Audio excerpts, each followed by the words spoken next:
The First Stone, Chapter 16.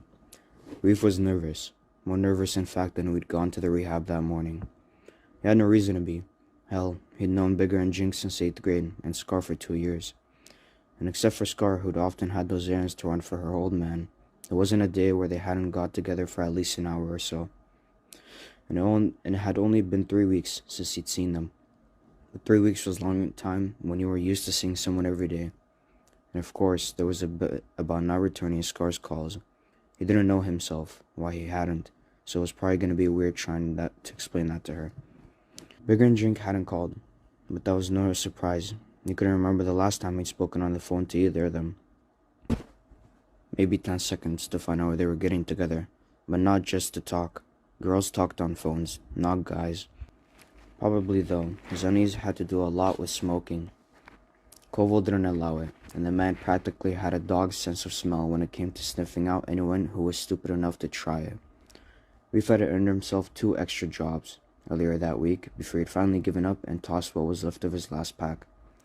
It had been rough, though he chewed gum till his jaws ached, and the last couple of nights he'd even dreamed about smoking. Woke up with phantom of taste of a cigarette in his mouth. He'd caved only once and brought one from Keith.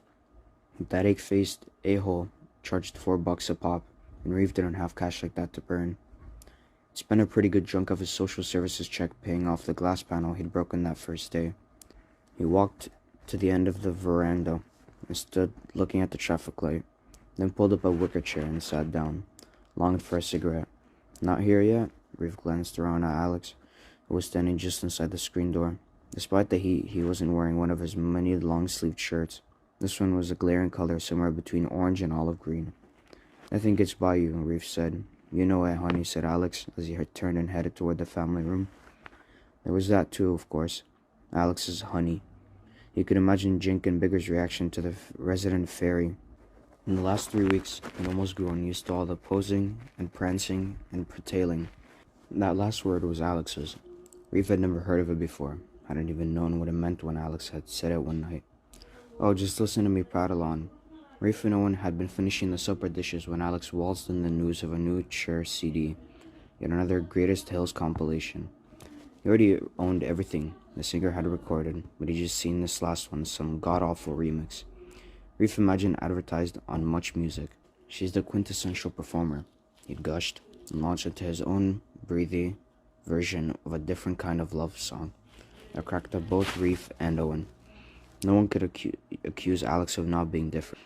Funny, Reef thought, about what he could get used to. It wasn't too long ago that under any circumstances he'd have cleaned Alex's clock, something his grandfather used to say. Alex being still disgusted him, but didn't get to him like a day before. Still, he was glad his friends were coming during back-to-back episodes of I Dream of Jenny. Alex loved watching reruns of old shows on the Comedy Network, squealing each time the genie left the bottle in a puff of smoke.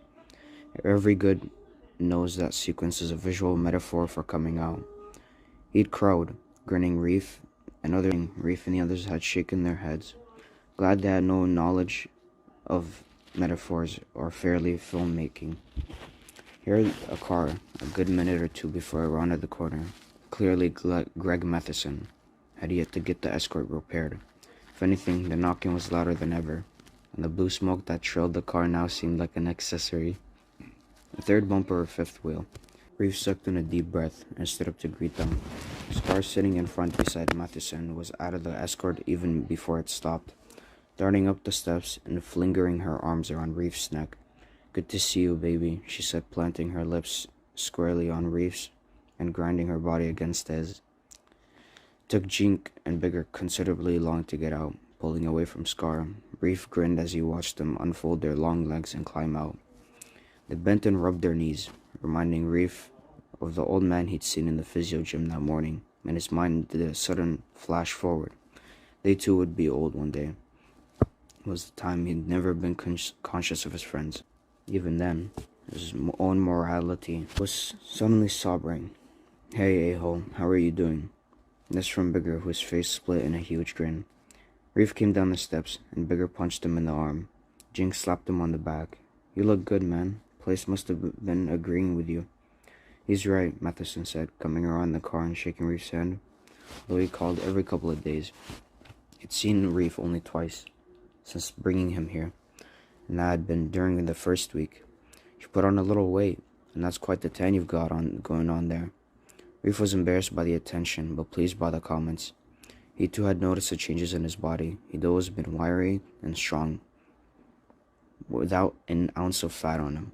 With a combination of Koval's rigid meat requirements, the guys assigned to do grocery shopping on any given week knew Canada's food guide by heart, and lifting and lugging Reef had been doing on the greenhouse had bulked up his arms and chest.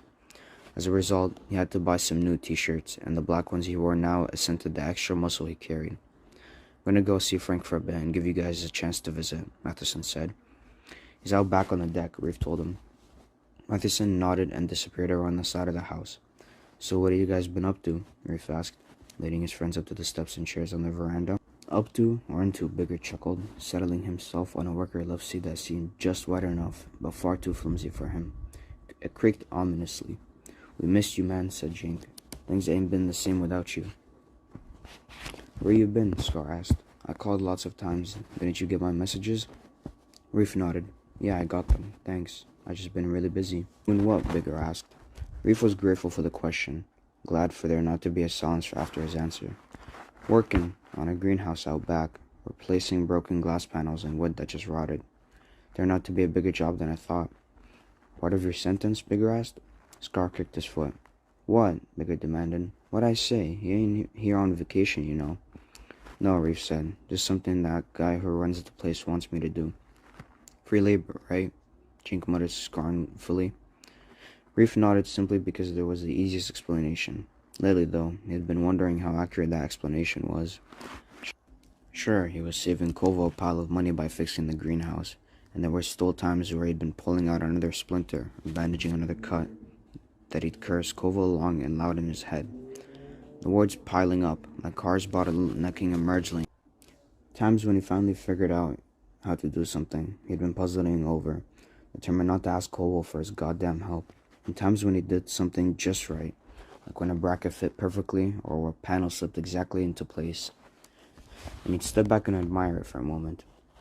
What he was doing. It was times like those that the reason behind why he was doing it just didn't seem to matter as much. But he doubted that would make sense to his friends, especially when it didn't even really make sense to him. "What about the other thing?" Bigger stumbled. "Started that day, volunteering at the Halifax." "What's that?" Jink asked. Reef ran a hand through his dark hair. The muscles in his upper arm and shoulder bunched and relaxed, and he noticed Scar staring at him, checking him out. He felt a rush of heat and wondered again why he hadn't returned her calls. He only wished she had come alone. "What's that?" Jink repeated. "The rehab. Kinda like a hospital," he began. "Except people stay a long time. Months." "Christ, months in a hospital, man?" Bigger murmured. "Effing depressing." "What'd you do there?" Scar asked. Reef looked at her again. It was a warm evening. He noticed a sheen of perspiration at the base of her neck that extended down between her breasts. The white halter top she wore contrasted dramatically with her deep tan, and her long red hair lay in soft waves on her bare shoulders. He had difficulty concentrating on her question, putting words together to answer it. "I've only been there once," he said. "You wash floors and stuff?" Bigger asked, "like a janitor?" Reef shook his head. "I helped out the nurses today. I spent time with some patients." "Like who?" asked Jink. "Most of the morning I was with a woman. In the afternoon I was with a man visiting, keeping him company." "A woman?" Reef and the others could hear the irritation in Scar's voice, and the three guys grinned at each other. "She's engaged," Reef said. Reddit told them all about the big proposal on the ride back up to the 6th floor. Cafeteria, bended knee, ring. Sounded ridiculous, but he didn't tell her that. "Why's she there?" Bigger asked. Reef told them about the skydiving accident, and all the three were suitably impressed. "Wonder if she bounced," growled Jink, and Bigger golfed. Longer and louder, Reef thought than the joke warranted, and he told them about the man he'd spent the afternoon with. A guy named Steven, in his early 20s, got banged up pretty bad riding a four-wheeler. Hit by a car when he was crossing a highway. Jink whistled. "That's gotta hurt." "A lot of brain damage, too. He screams a lot, especially when he gets upset, so they get people to read to him. Helps calm him down." "F," breathed Bigger. "You'd give me the creeps." Did me too at first, agreed Reef, especially the drooling. Oh man, moaned Jink. You're freaking me out here. You, said Scar. Try looking in the mirror next time you eat tacos. Now that's disgusting. Oh man, she got you, Bigger crowed as he high-fived Scar. Reef looked at his friends. Knew they didn't understand. For some reason, he wanted them to know what it was really like. When all the catcalling had died down, he continued, it wasn't so bad after I got used to it. Someone left a newspaper in the room and I just read to him. I don't know if he understood any of it, but it kept him quiet, he shrugged. First time I ever read a paper from front to back. There was a lot of stuff going on I never knew about. Speaking of things going on, said Chink. You heard about the pit? Reef nodded. About the store they're putting up? I seen it in the paper. He read in Stephen an article about a sports equipment outlet that was supposed to revitalize the downtown core. For yuppie, Bigger snickered. Hey, interrupted Jink, you know what you call two wearing spandex? No, what do you call two wearing spandex, honey? They all glanced up to see Alex glide out onto the veranda and lean against the railing in what he'd have to be in his most dramatic pose. Reef groaned inside. Somewhere a phone rang, but the sound was muffled by a sudden roaring in his ears. Jink stared at Alex, as if seeing proof of extraterrestrial life, but his expression paled in comparison with Bigger's, whose face suddenly looked like the can Reef had crumpled a few nights ago. His eyes narrowed to slit, and his lips twisted in a diagonal sear. Only Scar revealed no physical reaction at Alex's presence. Aren't you going to introduce me to your friends, Reef? Alex asked her elaborately. He tossed his head like those women in shampoo commercials, his long blonde hair cascading over his face. Reef stood up awkwardly. So did the others. Guys, this is Alex. Alex is Scar, Jink, and Bigger. You certainly are, Alex said, his words an exaggerated lisp as he dangled his hand toward Bigger. Bigger didn't move, simply stared at the hand as though it had a separate living thing that had crawled out of it from under a rock and now floated disembodied in the air. Reef's face burned. Leave it to Alex to put on an effing performance. Nice to meet you, Alex. Reef was grateful for Scar, who took Alex's hand and shook it. Jink watched the exchange as if it mesmerized, then gave Reef a hard, questioning stare. At that moment, Greg Matheson came around the back of the house. Guys, sorry to cut this short, but my wife just called. My 6-year-old fell off her bike and shattered her chin. I'm gonna run you home on my way to outpatients. Reef released the breath he hadn't known he was holding. Jink was still staring at Reef when he'd said, "It's okay." We was about to finish here anyway. Yeah, Bigger agreed quickly. Glad you could make it, guys, Reef said. His comments sounded ridiculous, even to him. Something out of I Dream of Jenny. They nodded, then went down the steps 2 at a time and folded themselves into the back of the seat of Matheson's car. Scar gave him a quick kiss and said, "Next time, call me." Turning, she hurried down the steps, then looked back as she was getting into the car. "Nice to meet you, Alex," she said. The escort seemed to churn as it started, backfired twice, emitted a plume of blue-black smoke, and then coughed down the driveway.